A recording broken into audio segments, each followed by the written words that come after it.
আজকে একটি রেসিপি নিয়ে চলে আসলাম, সেটি হচ্ছে মোগলাই কিভাবে তৈরি করে। আর মসুরি ডালের বড়া খেতে কিন্তু ভারী মজা, অনেক ভালো লাগে। তো যে বানাতে না পারেন আমার টিপসটা ফলো করবেন অবশ্যই। আসসালামু আলাইকুম, কেমন আছেন বন্ধুরা? আশা করি ভালো আছেন। মিমান্ট মেহেদি ব্লগ থেকে সবাইকে স্বাগতম। স্কিপ না করে ফুল ভিডিও দেখুন, অবশ্যই ভালো লাগবে। তো ডালটা কিছুক্ষণ আমি ভিজিয়ে রেখেছিলাম, তারপরে শিলে বেটে নিয়েছি। এখন হলুদ, মরিচ আর পেস্ট, কাঁচামরিচ দিয়ে মিশ্রণ করে তারপরে তেলের উপরে কিন্তু দিয়ে দিলাম। আর এটা তেলের উপরে যখন দিয়ে দিয়েছি, পেস্ট একটু কম দিয়েছি কারণ বাসাতে পেস্ট ছিল না তখন, এই জন্য আমি আর কি পেস্টে কম দিয়েছি।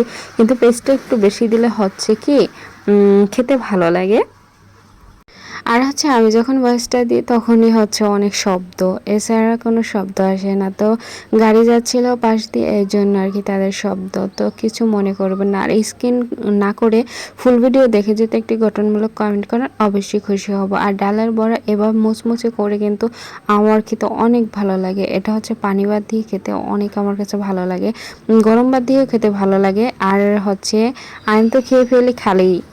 আর কেমন হয়েছে অবশ্যই একটি গঠনমূলকে বলে যাবেন যে কেমন হয়েছে। এটা হচ্ছে মোগলাইটা আমি ডিমটা ভেজে নিয়েছি। আর কাঁচা যদি বানাই এটা হচ্ছে আমার কাছে খেতে ভালো লাগে না, এজন্য আমি আর কি ডিমটা ভেজে অন্যরকম আর কি মোগলাইটা তৈরি করেছি। আর সিঙ্গারাও তৈরি করেছি আর কি, দুটো অল্প স্বল্পই তৈরি করেছি, কারণ বেশি যদি তৈরি করি এটা থেকে যাবে, কারণ মানুষ কম যেহেতু, এজন্য অপচয় করা ভালো না, আর বানাতেও কষ্ট আছে। এই জন্য অল্প স্বল্পই বানিয়ে এটা আর কি সন্ধ্যা নাস্তা করে ফেললাম। আপনারা ওইভাবে সহজে বানাইতে পারেন, বেশি কষ্ট নেই। তো কেমন হয়েছে আজকে রেসিপিটা অবশ্যই বলতে ভুলবেন না। আর নতুন হয়ে থাকলে আমার পেজটা অবশ্যই ফলো করে যাবেন। ইউটিউব হয়ে থাকলে চ্যানেলটা সাবস্ক্রাইব করে পাশে থাকবেন।